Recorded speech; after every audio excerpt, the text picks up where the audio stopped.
En los siglos sucesivos a la caída del Imperio Romano de Occidente, el mundo pierde el antiguo orden propio y queda sumido en la incertidumbre.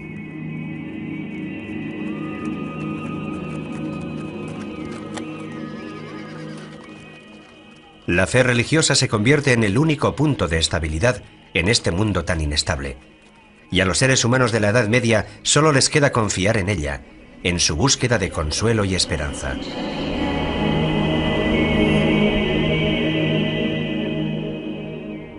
Todo comienza en el año 303, cuando el emperador Constantino legaliza el ejercicio de la fe cristiana y continúa con Teodosio el Grande, que la declara religión de Estado. Es un proceso que a partir de entonces permite a la Iglesia adquirir un papel fundamental en la historia política y cultural europea. Esta gran transformación del Imperio Romano se produce en la famosa fecha del 313, con el llamado Edicto de Milán, que no es sino la confirmación de un edicto anterior, según el cual el cristianismo, tras haber sido parcialmente perseguido por las élites, por algunas élites del Imperio Romano, con Constantino se convierte en la religión del imperio, es decir, pasa a ser una religión legalizada. El cristianismo se extiende a todo el mundo conocido, y poco a poco hasta los reyes y las poblaciones bárbaras se convierten a él.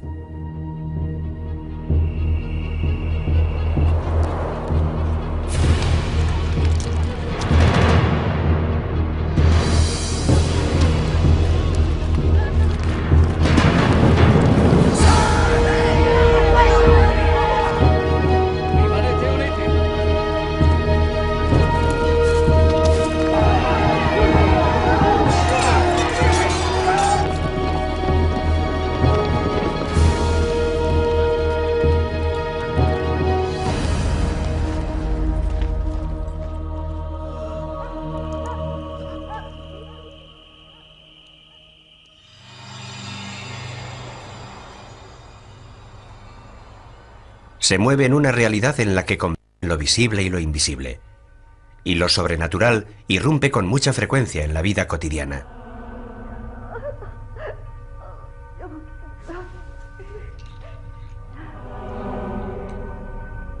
La magia se basa en el principio de que hay una relación concreta entre las cosas que se ven y las que no se ven.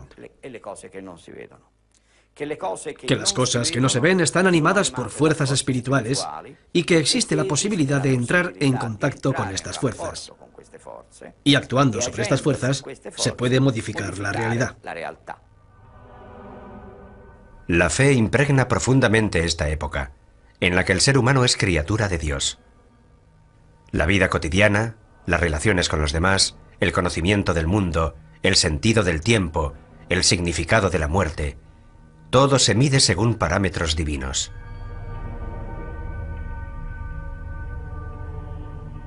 En las zonas rurales se mantienen los rituales propiciatorios y las prácticas animistas, signos de la unión ancestral con la tierra. Resuenan los ecos de cultos paganos que la Iglesia no combate abiertamente, prefiere plasmarlos e incorporarlos a la propia doctrina.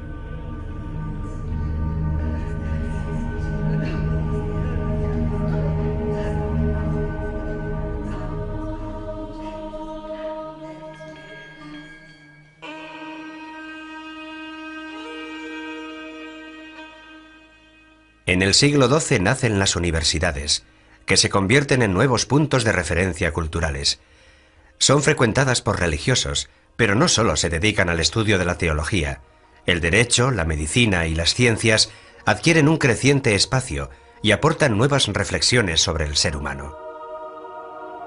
Un ser humano errabundo, el medieval, que viaja por la tierra consciente de lo efímero de su existencia, comparada con la vida eterna que le espera en el más allá.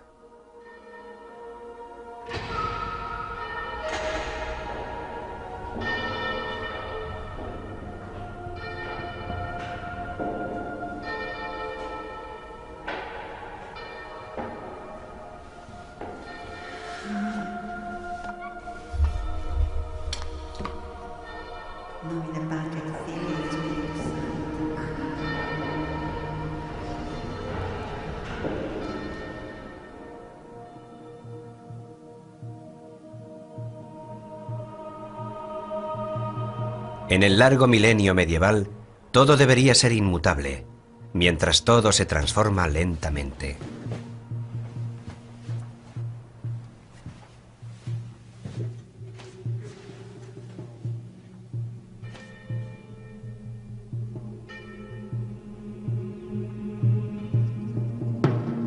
En un mundo turbulento que no ofrece puntos de referencia seguros, la respuesta a las crecientes exigencias espirituales del ser humano se encuentran en las formas de vida ascética y monástica, que ya estaban presentes y extendidas en Oriente a finales del tercer siglo. Se renuncia al mundo para emprender un camino de perfección, eligiendo una vida eremítica e ingresando en una comunidad religiosa. En el instante en el que el cristianismo pasa a ser religión oficial, corre también el riesgo de convertirse en la religión de las élites. El monacato surge como exigencia de un cristianismo radical, es decir, de un cristianismo que no ha olvidado la espera del retorno del Señor, un cristianismo que no quiere dejarse manipular.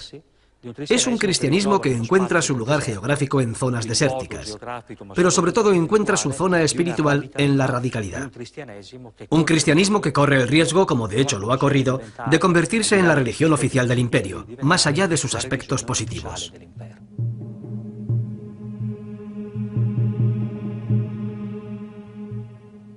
Si la fuga solitaria hacia el desierto multiplica las formas espontáneas de experiencia de Dios, la opción monástica ciñe esas mismas aspiraciones a unas reglas muy concretas, obligándola a una rígida disciplina. Que nadie se arriesgue a dar o recibir cualquier cosa sin el permiso del abad. Ni piense que tenga nada propio, absolutamente nada, ni un libro, ni un cuaderno o una hoja de papel, ni mucho menos un lápiz, puesto que a los monjes ya no les permiten disponer libremente ni de su propio cuerpo, ni de su propia voluntad.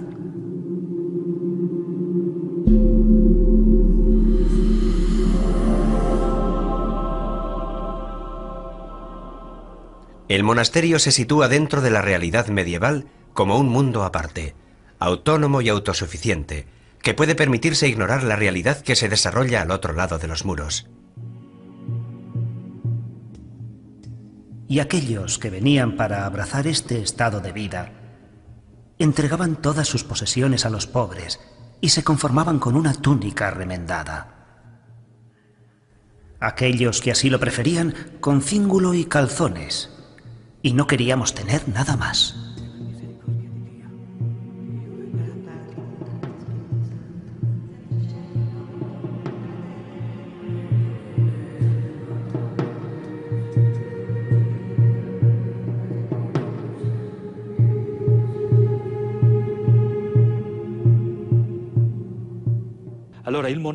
El monasterio es un intento de crear una pequeña comunidad cristiana completamente autónoma intramuros, donde se pueda ejercer, donde se pueda vivir plenamente la opción de vida cristiana. La regla más difundida es la formalizada por San Benito de Nursia en la primera mitad del siglo VI. Ora et labora. Junto a la oración también tiene cabida el trabajo, ya sea el trabajo manual que se desarrolla en la huerta del monasterio, o el intelectual, que se desarrolla en la biblioteca y en el scriptorium. La vida cotidiana y las tareas del monje quedan establecidas hasta el mínimo detalle en la Santa Regla: las oraciones, las lecturas, las comidas y el trabajo. Cuando hablamos de monaquismo, en Occidente el nombre que nos viene a la mente es el de Benito de Nursia. Benito de Nursia vive entre el 480 y el 546. Él también proviene de una familia noble, una familia importante en el ámbito romano de la época, de Nursia, para ser más exactos. Se ha formado en Roma, por lo que ha seguido el cursus, o formación que recibe todo hombre que tiene previsto meterse en política.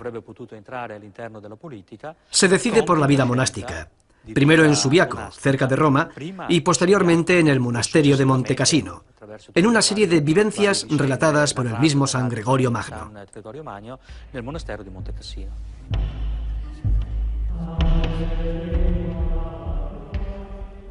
Pero si hubiera alguien tan negligente y holgazán que no quisiera o pudiera leer o estudiar, que le den cualquier tarea que hacer, para que no permanezca ocioso.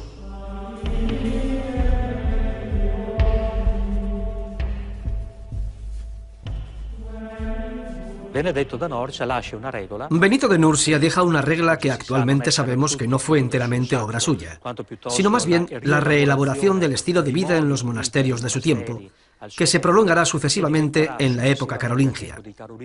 Por tanto, nos encontramos ya hacia el siglo IX. Esta pasará a ser prácticamente la regla con la que se identifica el monaquismo occidental, principalmente un monaquismo de tipo benedictino.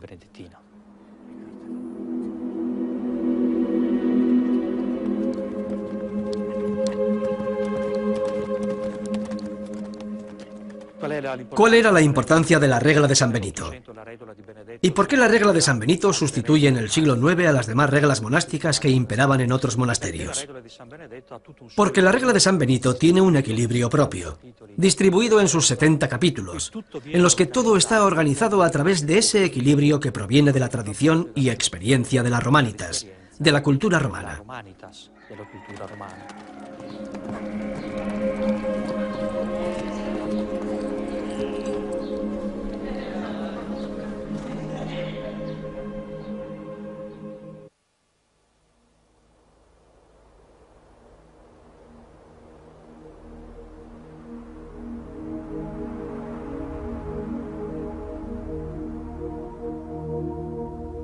Mientras los monjes buscan su vida elitista de perfeccionamiento y huida de las cosas terrenales, la Iglesia institucional se reafirma ya desde el siglo V como sujeto político fundamental y como presencia firme y estable en el panorama cambiante de la Edad Media. El ordenamiento de la Iglesia, calcado de las estructuras administrativas romanas, también se mantiene tras la caída del Imperio Romano. La figura de referencia para las comunidades de fieles es el obispo.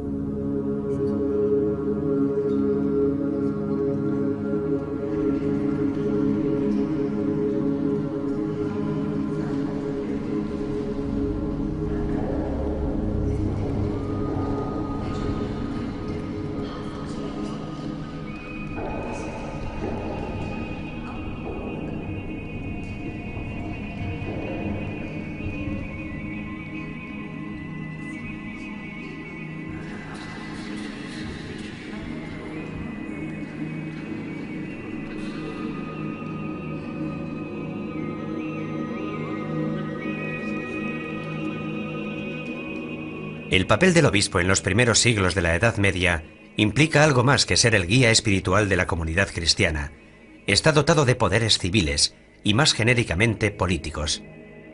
Duomo, que significa catedral, deriva del latín domus, la casa del obispo, también llamada catedral porque el obispo tiene una cátedra.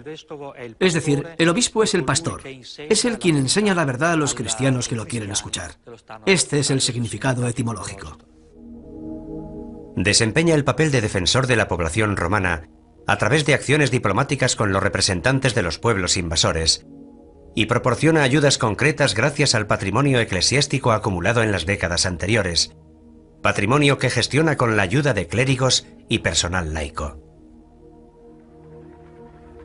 La diócesis es una parte del pueblo de Dios, encomendada a los cuidados pastorales del obispo, ayudado a su vez por su presbiterio, de modo que, en adhesión al propio pastor y por medio del Evangelio y la Santísima Eucaristía, unida en el Espíritu Santo, constituye una iglesia peculiar, en la que está presente y actúa la Iglesia de Cristo, una, santa, católica y apostólica. En una ciudad medieval resurgida, la catedral se convierte en epicentro de la vida religiosa, pero también en epicentro de un poder frecuentemente político. Recordemos que en la mayor parte de los casos, a menudo los obispos son también condes obispos o príncipes obispos, con todos los conflictos de investidura que ello conlleva, si son primero obispos y después condes, o primero condes y después obispos.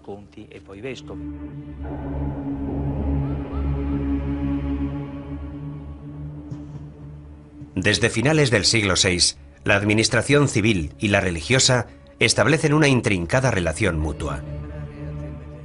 La Iglesia, con sus representantes en el territorio, se convierte en opositor político y psicológico de otras formas de organización social y se erige a sí misma como heredera del desaparecido Imperio Romano. Los obispos, que en muchos casos desempeñan funciones civiles, se distancian progresivamente del papel de hombres de la Iglesia y se unen al rey, al emperador o a los señores locales.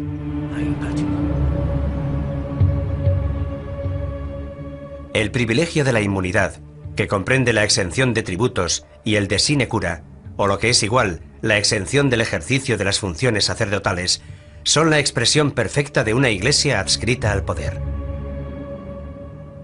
La simonía, término que indica la compraventa de cargos públicos y la oferta de los servicios propios al mejor postor, se convierte en un fenómeno muy extendido.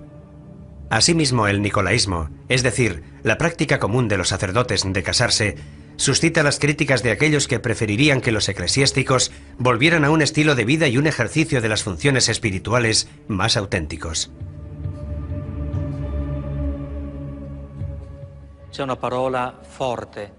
Este movimiento se caracteriza por la búsqueda del regreso a las formas de la Iglesia primitiva.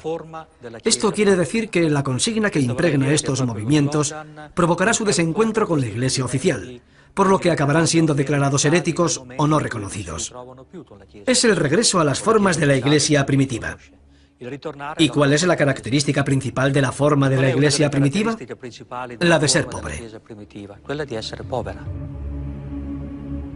Gregorio VII es el Papa de la Reforma.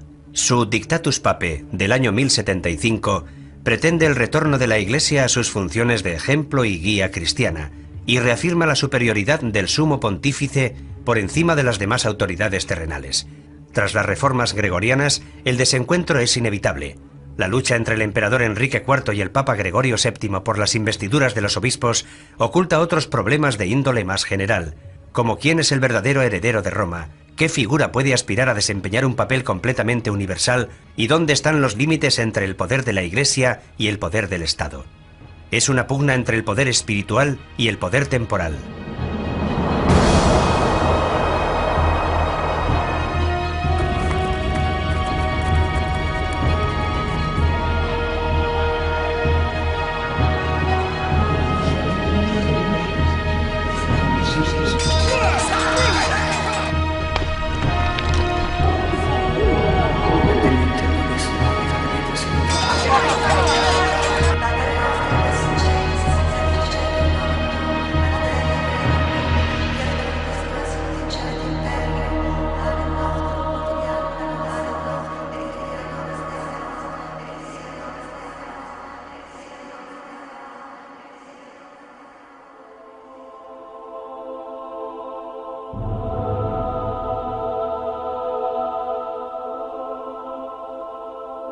En la ciudad, aparte del palacio episcopal, símbolo de la presencia del obispo en el territorio, surge la catedral, lugar sagrado dedicado a las ceremonias religiosas.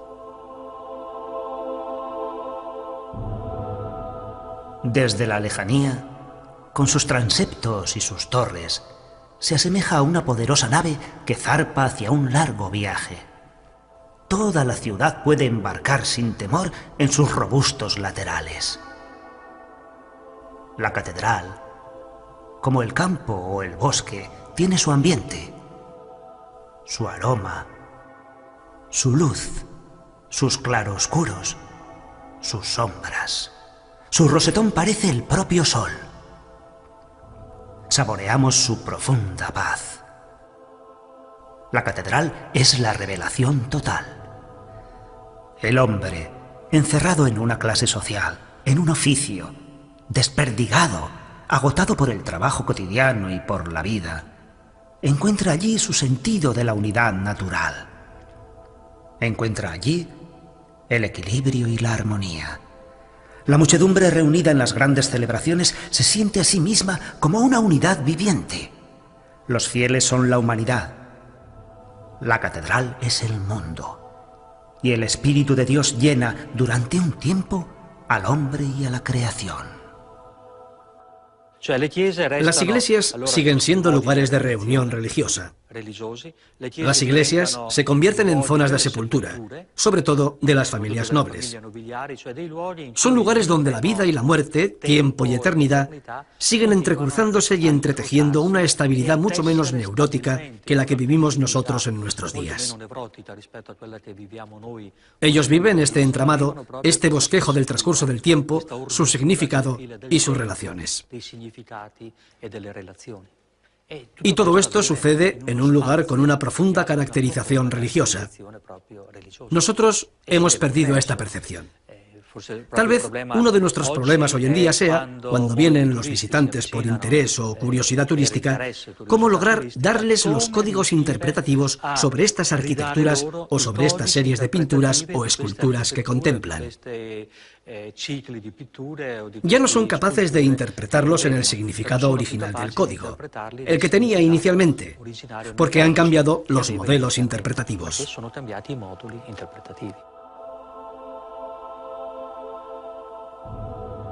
El feligrés se implica a través de una serie de sensaciones que impactan sus sentidos. La vista se detiene en el desarrollo de la ceremonia y las decoraciones pictóricas y ornamentales de las paredes. El olfato está estimulado por el olor a incienso. El oído se estremece por las palabras leídas y declamadas en latín, una lengua incomprensible para los fieles, pero también por la música y los cantos.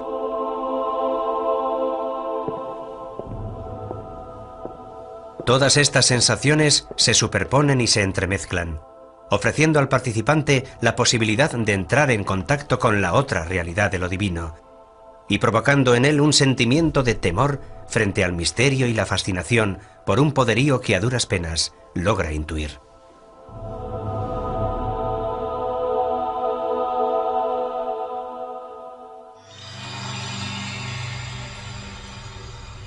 En la Edad Media la catedral es un lugar abierto, donde tiene lugar una amplia serie de momentos colectivos, como las reuniones de las autoridades, las ceremonias de entrega de títulos honoríficos, las asambleas de asociaciones ciudadanas o la recepción de importantes personalidades extranjeras. Fuera de la catedral se extienden espacios abiertos, a menudo los únicos de la ciudad medieval, atrapada en su maraña de callejuelas y angostas vías. En la plaza, lugar de socialización y encuentro, se desarrollan también las grandes predicaciones de los oradores que arengan a la multitud desde un tablado construido para la ocasión. Bajo el pórtico de la iglesia no es infrecuente que se coloquen puestos de notarios, cambistas y mercaderes, con la esperanza de que se vean obligados a ser honrados, dada la cercanía del lugar sagrado. Estos espacios de socialización de noche también pueden convertirse en puntos de encuentro para citas clandestinas, sobre todo en los apartados cementerios, siempre que no haya temor a molestar el sueño de los muertos que allí reposan.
En los siglos XI y XII, en plena experiencia municipal, la religión ya es un fenómeno de masas, ha calado en todas las tareas cotidianas y marca el ritmo de las actividades humanas.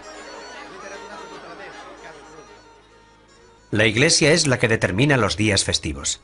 En festividades como el Carnaval, en la que todo está permitido, se suspende el orden social normal y se da rienda suelta a los impulsos primordiales. Incluso los religiosos relajan sus costumbres y son inducidos a contravenir sus preceptos y saborear los placeres del pecado.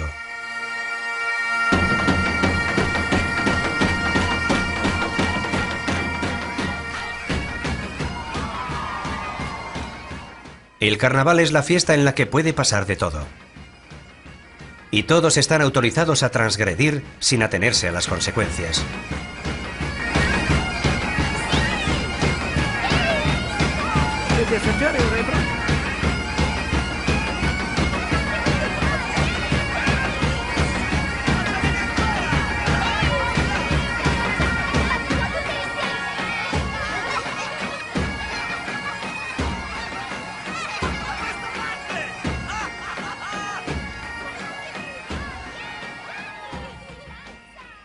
Es el modo en el que la Iglesia y la sociedad ofrecen un espejismo de libertad a la plebe sometida.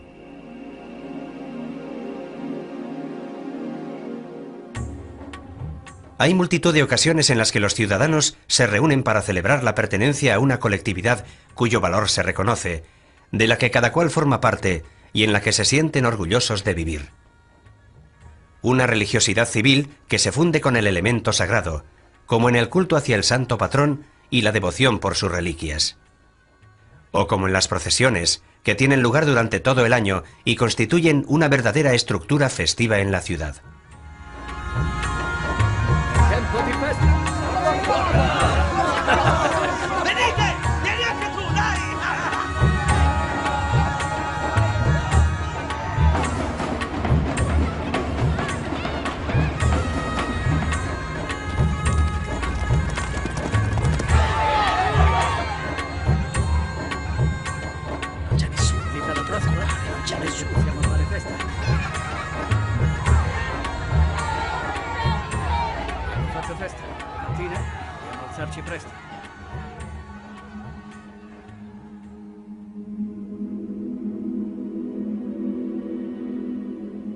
La transmisión de la cultura también se realiza a través de la óptica religiosa.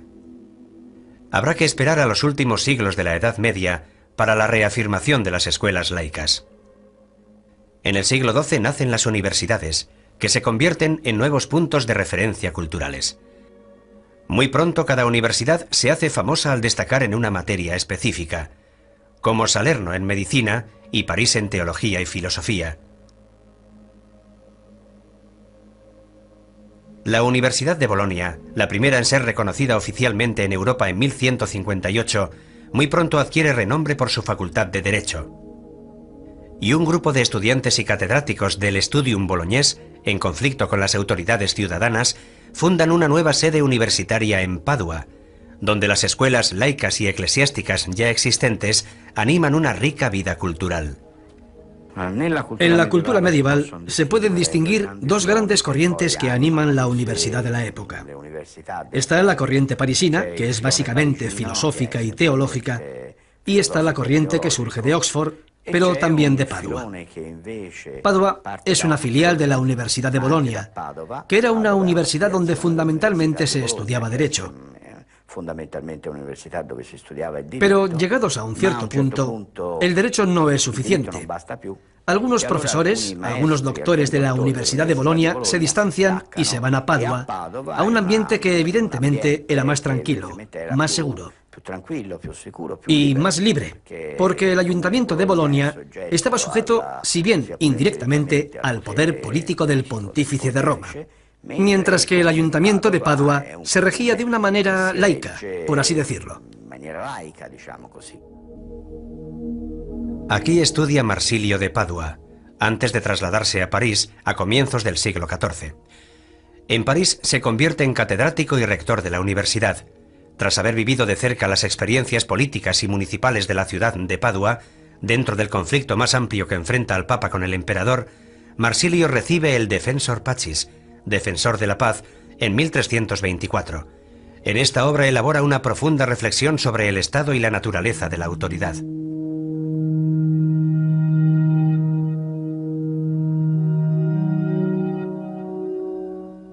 Digamos, por tanto, que el legislador o la causa primigenia y eficiente de la ley es el pueblo. Mediante su elección o voluntad, expresa con palabras en la Asamblea General de los Ciudadanos que ordena que se haga o no se haga una determinada cosa respecto a los actos civiles humanos, bajo la amenaza de un castigo o pena temporal. Bajo la máscara de honradez y decoro, el papado es tan peligroso para el género humano que allá donde no se le ponga freno, causará perjuicios muy graves a la civilización y a la patria.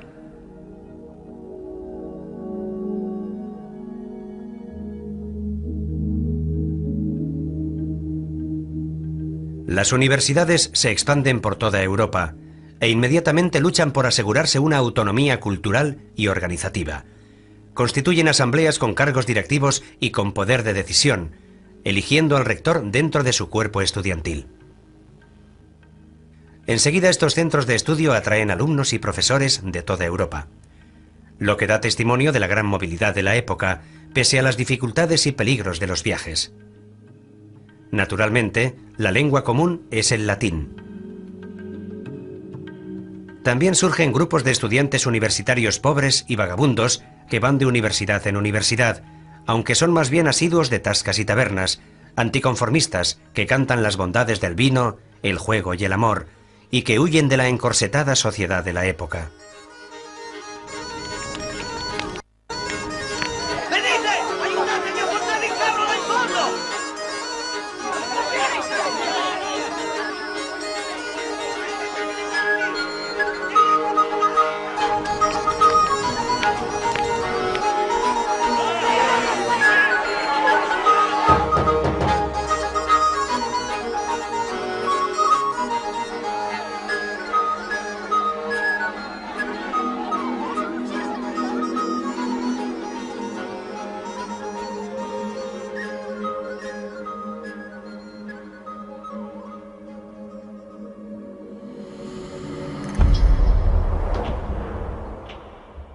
En Padua adquieren un gran valor las disciplinas científicas.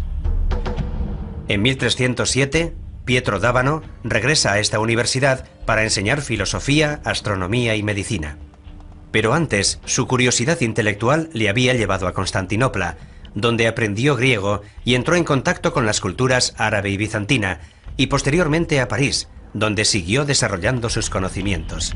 La característica de Pietro d'Abano, que asimiló las enseñanzas de Averroes y por tanto de Aristóteles a través de las fuentes árabes, es que buscó dar un sentido a la naturaleza mediante el uso de la lógica. Naturalmente, esto implica, en primera instancia, la filosofía en relación con la astrología, porque son las estrellas, los cuerpos celestes, los que gobiernan y determinan las cosas materiales de este mundo. Partiendo de la voluntad de observar directamente los fenómenos naturales y buscando una explicación a su funcionamiento, Pietro d'Abano logra sintetizar conjuntamente la astrología y la medicina. La astrología es necesaria para usar los medicamentos en el instante más adecuado, cuando la luna esté atemperada por planetas positivos. En caso contrario, es mejor no intervenir quirúrgicamente. La aplicación de técnicas médicas y quirúrgicas no puede prescindir del conocimiento de las características zodiacales específicas del ser humano, ni de la constante y atenta investigación de la bóveda celeste, en esa unión entre microcosmos y macrocosmos, que es uno de los rasgos más peculiares de la mentalidad medieval.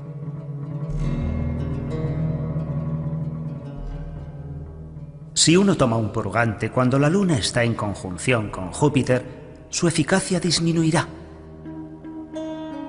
De igual modo, intervenir con instrumental quirúrgico en la zona enferma mientras la luna se encuentra en el signo del órgano enfermo es una cosa horrible. Pietro d'Abano non è affatto il solo. Pietro d'Abano no está solo. Toda la Europa de la época está entusiasmada ante los conocimientos importados a través del mundo árabe y judío, que aciertan de lleno en un problema extremadamente práctico y concreto en la realidad.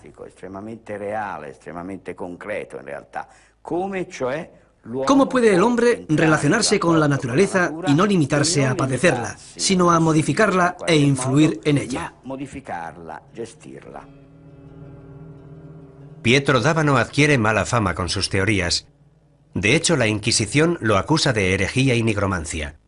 Sin embargo, recibió la solidaridad de las autoridades municipales, que lo defendieron durante su procesamiento. Cuenta la leyenda que tras su muerte, su cuerpo fue exhumado y quemado en la hoguera, para conjurar el regreso a la tierra de semejante hereje.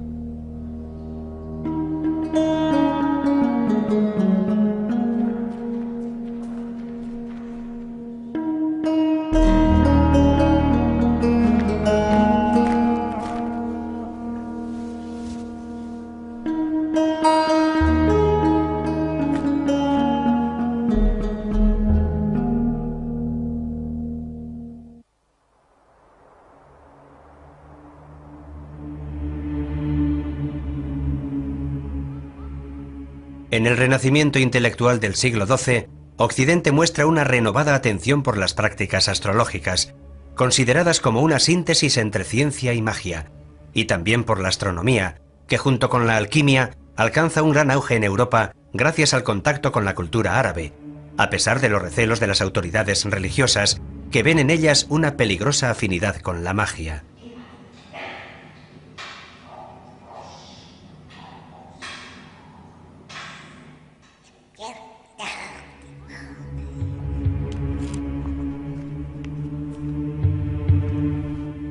Intelectuales como el franciscano Ruggiero Bacone o el dominico Alberto Magno aparecen como eruditos sabedores de que la magia puede ser un instrumento de conocimiento de los misterios del cosmos. Se produce una revalorización de la magia como técnica al servicio de los objetivos prácticos del ser humano. Es una tendencia cultural que distingue entre la magia buena y natural, la que busca descubrir los secretos de la propia naturaleza, y la magia negra, ceremonial y demoníaca.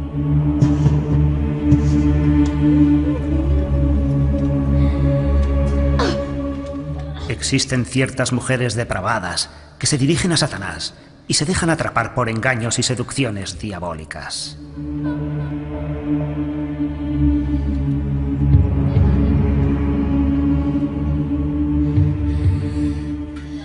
Creen y aseguran cabalgar por la noche a lomos de ciertas bestias en pos de Diana, diosa de los paganos, y en compañía de otras mujeres.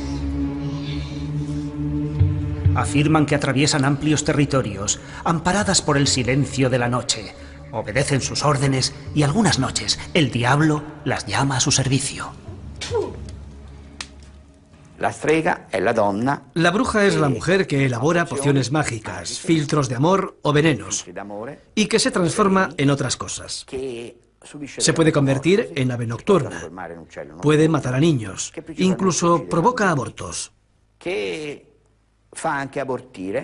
Esta es la imagen general de las brujas. Las brujas, cuando eran procesadas por la Inquisición, siempre estaban acusadas de haber matado a niños, de haber robado su manteca para elaborar ungüentos milagrosos, ungüentos mágicos, y también de tomar parte en fiestas nocturnas, diabólicas, lo que nosotros conocemos como aquelarres, y de fornicar con el demonio.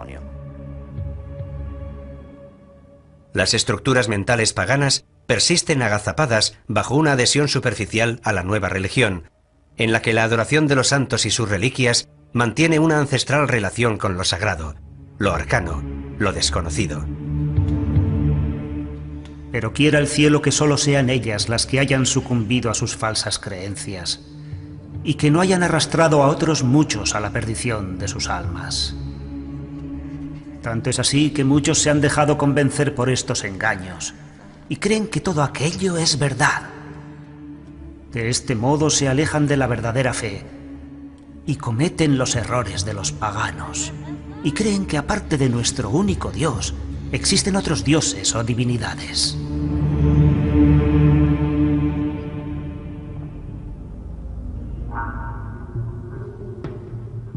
Circulan multitud de manuales de magia médica que prescriben recetas para curar las más variadas enfermedades mediante el uso combinado de plantas medicinales o incluso órganos o fluidos de animales. Es evidente que el descubrimiento de su efecto curativo es más bien fruto de una larga experiencia transmitida de generación en generación. Cada cosa, cada ente, cada fuerza es casi una voz no comprendida, una palabra suspendida en el aire, donde cada palabra tiene innumerables ecos y resonancias, donde las estrellas se dirigen a nosotros y se dirigen entre ellas, y se miran y nos miran, y se escuchan y nos escuchan, donde todo el universo es una conversación inmensa, múltiple, diversa, ahora silenciosa, ahora ruidosa, ahora en claves secretas, ahora en un lenguaje abierto. Y en medio está el hombre, admirable ser cambiante, que puede pronunciar cualquier palabra, plasmar cualquier cosa, dibujar cualquier carácter, responder a cualquier invocación, invocar a cualquier dios.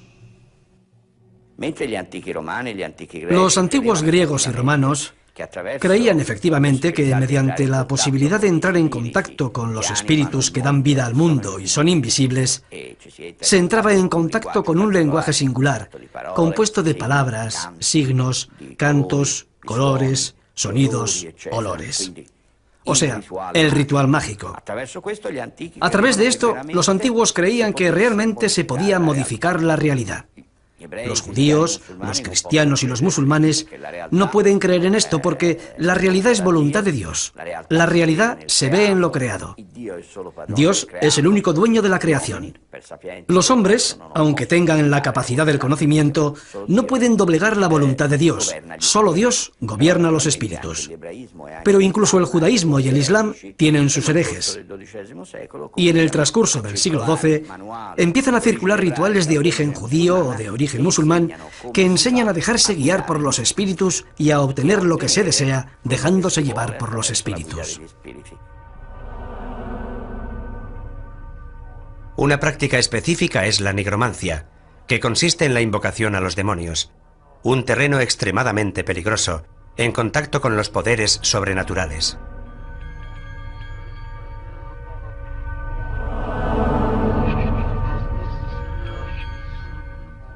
La palabra es un elemento fundamental del ritual mágico. También las oraciones, las bendiciones, los conjuros o los sortilegios, donde también entran en danza personajes de las Sagradas Escrituras. En cambio, los exorcismos ocupan un lugar aparte. Por una parte están codificados por la Iglesia y por otra están ligados a las tradiciones folclóricas. Se realizan para liberar a una persona de la posesión demoníaca. En el nombre y poder de nuestro Señor Jesucristo, sé erradicado de la Iglesia de Dios y de las almas redimidas por la preciada sangre del Cordero de Dios. A partir de ahora, no te atrevas, pérfida serpiente, a engañar al género humano, perseguir la Iglesia de Dios, ni agitar o cribar como el grano a los elegidos de Dios. Te lo ordena el Altísimo al que tú, en tu inmensa soberbia, presumes de ser semejante.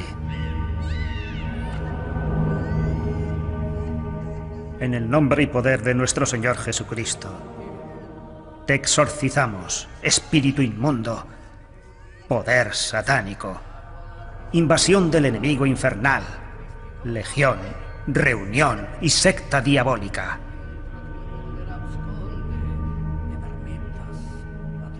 Que Dios se muestre y sus enemigos se alejarán, y que huyan de él aquellos que lo odian.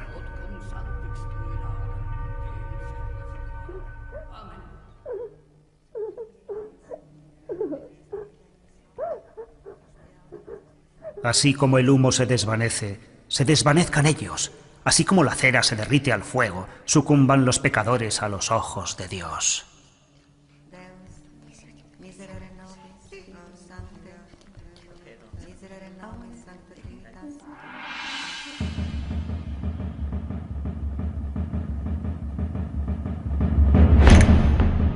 A partir del siglo XIV, las autoridades eclesiásticas extienden sus recelos a todo lo que tenga que ver con la esfera de lo mágico. Se plantean nuevos problemas teológicos, como el del libre albedrío, allí donde el refinamiento de la astrología parece proponer una especie de determinismo cósmico al que el ser humano está sometido. Avanza la idea de que la magia tiene efectos reales y que todas sus diferentes prácticas están relacionadas con el diablo.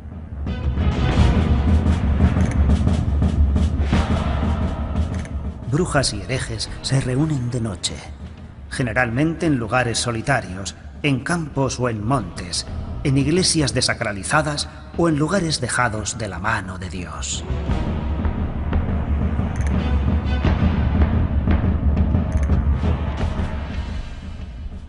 A partir de mediados del siglo XIII, la Inquisición o el juicio del hombre sustituye al juicio de Dios. Tras haber renunciado a la fe cristiana, profanado los sacramentos y rendido pleitesía al diablo, todo lugar frecuentado y bien iluminado se torna inhóspito para ellos. La Iglesia se defiende, y la Iglesia de aquella época está estrechamente ligada a la sociedad de aquella época. Hay una relación por la que la Iglesia también posee poderes civiles y sociales, y la sociedad de la época está muy unida a ella. Lo que para la Iglesia es una herejía, también puede ser un delito para la sociedad civil. Llegado el momento, la Iglesia se defiende instituyendo una serie de tribunales que de hecho serán los tribunales de la Inquisición. Al principio, estos tribunales, que solo deben decidir la heterodoxia o la ortodoxia de los acusados y nada más, están dirigidos por los obispos. Pero entregar a los obispos este poder, evidentemente implica aceptar que las diócesis se hagan con una importante autonomía. Este no es el proyecto de la Santa Sede, no es el proyecto de la sede romana. Es entonces, a partir de principios del siglo XIII, con el gran Inocencio III, cuando la Inquisición pasa de ser episcopal a ser pontificia. En 1278, más de 200 cuerpos arden en la arena de Verona. La noche se ilumina de repente con el fuego purificador.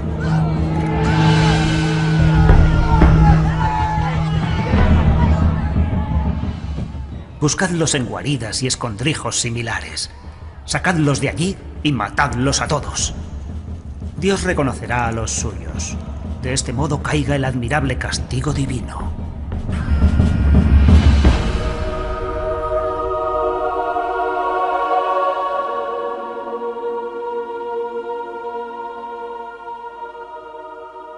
En un camino medieval, entre caravanas de mercaderes, grupos de soldados a caballo y campesinos, es posible divisar una figura solitaria que se desplaza a pie, vestida con sencillos ropajes, con escasas pertenencias. Le mueve el sentimiento de penitencia y devoción, pero también el deseo de ver y descubrir el mundo. Así es en el fondo el hombre de la Edad Media, que entre la fe y el deseo de conocimiento se pone en camino para atravesar las grandes transformaciones de su época.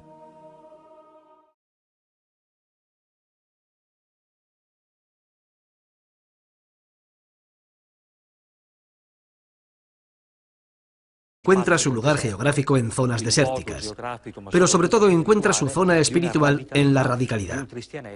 Un cristianismo que corre el riesgo, como de hecho lo ha corrido, de convertirse en la religión oficial del imperio, más allá de sus aspectos positivos.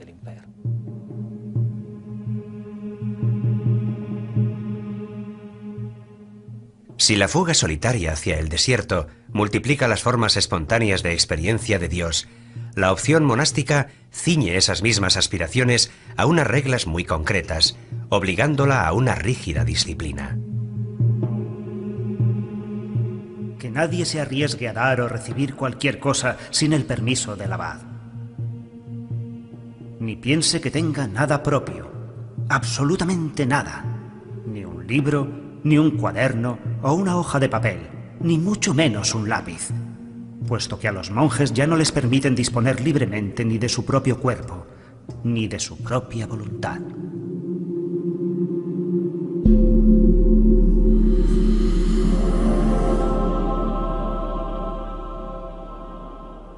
El monasterio se sitúa dentro de la realidad medieval como un mundo aparte, autónomo y autosuficiente, que puede permitirse ignorar la realidad que se desarrolla al otro lado de los muros. Y aquellos que venían para abrazar este estado de vida entregaban todas sus posesiones a los pobres y se conformaban con una túnica remendada. Aquellos que así lo preferían, con cíngulo.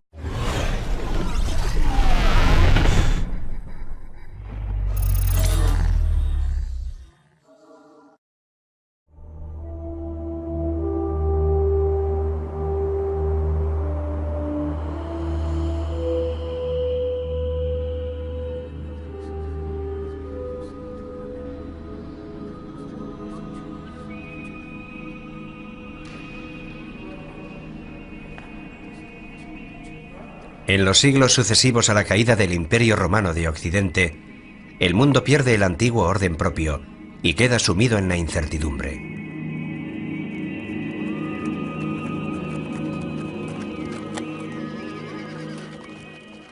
La fe religiosa se convierte en el único punto de estabilidad en este mundo tan inestable, y a los seres humanos de la Edad Media solo les queda confiar en ella, en su búsqueda de consuelo y esperanza.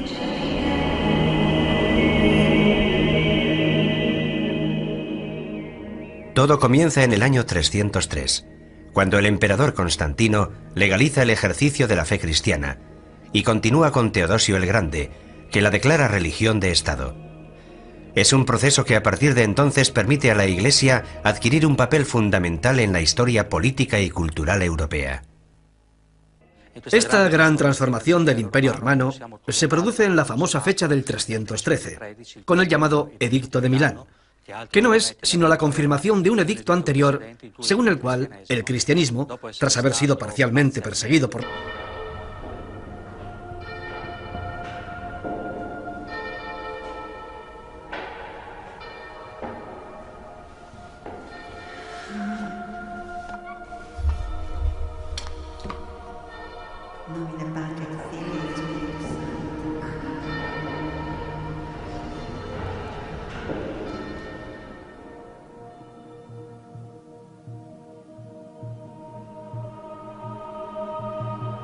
En el largo milenio medieval, todo debería ser inmutable, mientras todo se transforma lentamente.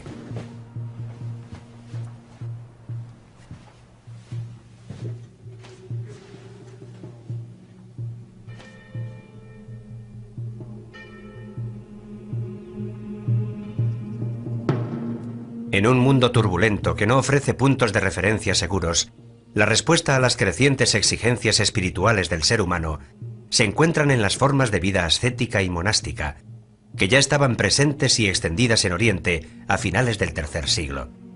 Se renuncia al mundo para emprender un camino de perfección, eligiendo una vida eremítica e ingresando en una comunidad religiosa.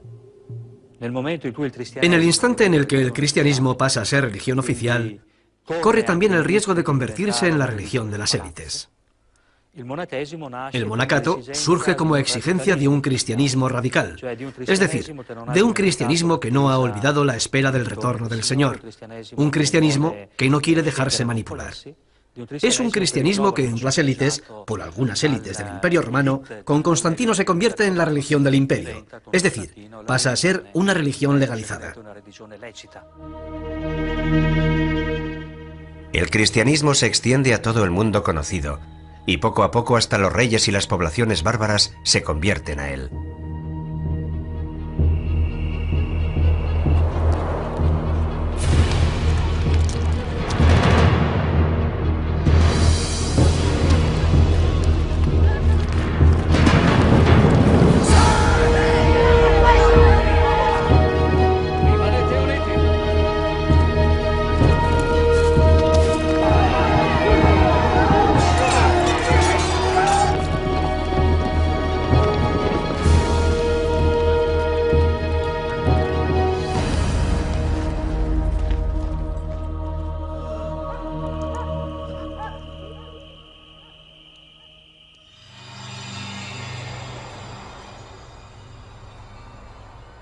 Se mueve en una realidad en la que conviven lo visible y lo invisible, y lo sobrenatural irrumpe con mucha frecuencia en la vida cotidiana.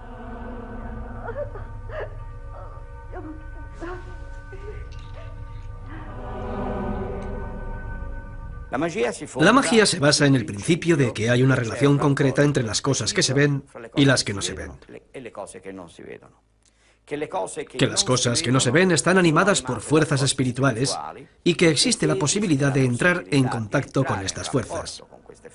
Y actuando sobre estas fuerzas, se puede modificar la realidad. La fe impregna profundamente esta época, en la que el ser humano es criatura de Dios.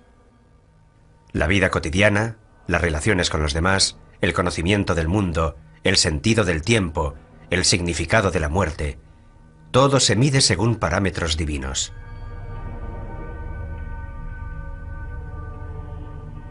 En las zonas rurales se mantienen los rituales propiciatorios y las prácticas animistas, signos de la unión ancestral con la tierra. Resuenan los ecos de cultos paganos que la Iglesia no combate abiertamente, prefiere plasmarlos e incorporarlos a la propia doctrina.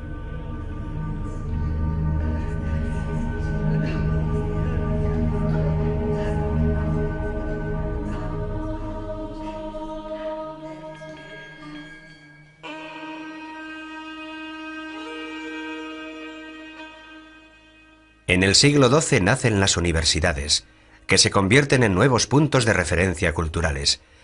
Son frecuentadas por religiosos, pero no solo se dedican al estudio de la teología. El derecho, la medicina y las ciencias adquieren un creciente espacio y aportan nuevas reflexiones sobre el ser humano. Un ser humano errabundo, el medieval, que viaja por la tierra consciente de lo efímero de su existencia, comparada con la vida eterna que le espera en el más allá.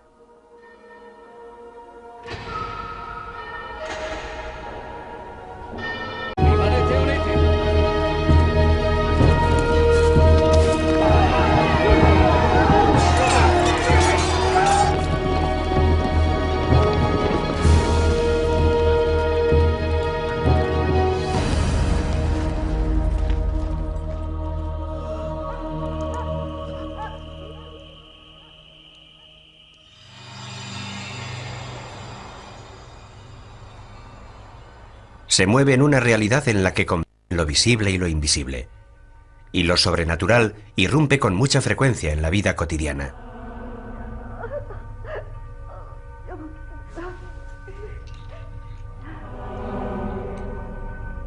La magia se basa en el principio de que hay una relación concreta entre las cosas que se ven y las que no se ven. Que las cosas que no se ven están animadas por fuerzas espirituales y que existe la posibilidad de entrar en contacto con estas fuerzas.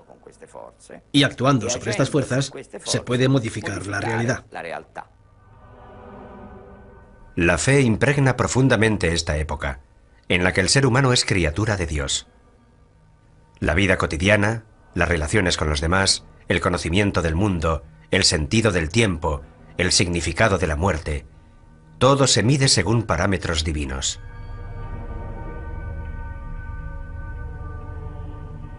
En las zonas rurales se mantienen los rituales propiciatorios y las prácticas animistas, signos de la unión ancestral con la tierra.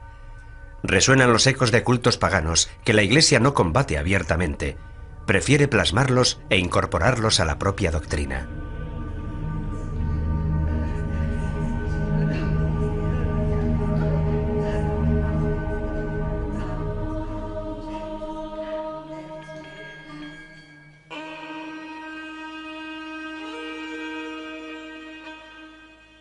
En el siglo XII nacen las universidades, que se convierten en nuevos puntos de referencia culturales. Son frecuentadas por religiosos, pero no solo se dedican al estudio de la teología. El derecho, la medicina y las ciencias adquieren un creciente espacio y aportan nuevas reflexiones sobre el ser humano. Un ser humano errabundo, el medieval, que viaja por la tierra consciente de lo efímero de su existencia, comparada con la vida eterna que le espera en el más allá.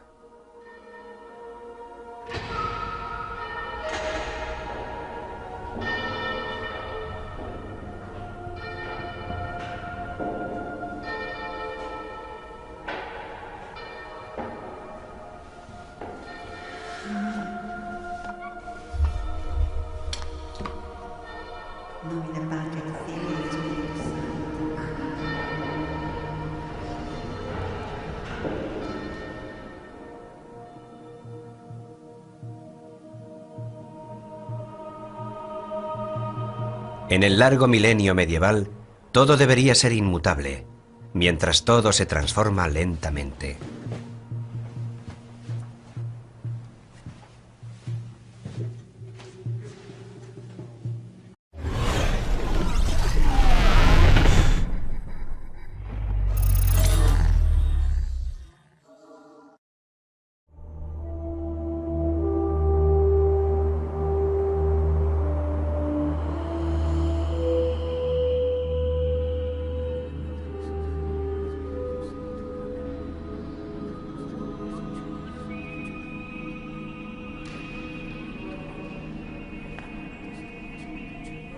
En los siglos sucesivos a la caída del Imperio Romano de Occidente, el mundo pierde el antiguo orden propio y queda sumido en la incertidumbre.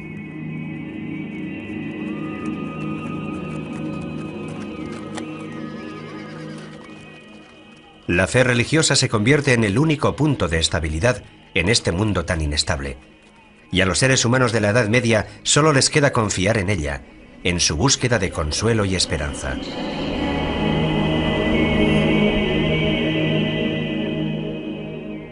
Todo comienza en el año 303, cuando el emperador Constantino legaliza el ejercicio de la fe cristiana y continúa con Teodosio el Grande, que la declara religión de Estado.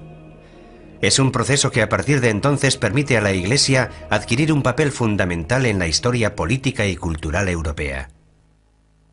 Esta gran transformación del Imperio Romano se produce en la famosa fecha del 313, con el llamado Edicto de Milán, que no es sino la confirmación de un edicto anterior, según el cual el cristianismo, tras haber sido parcialmente perseguido por las élites, por algunas élites del Imperio Romano, con Constantino se convierte en la religión del imperio, es decir, pasa a ser una religión legalizada. El cristianismo se extiende a todo el mundo conocido, y poco a poco hasta los reyes y las poblaciones bárbaras se convierten a él.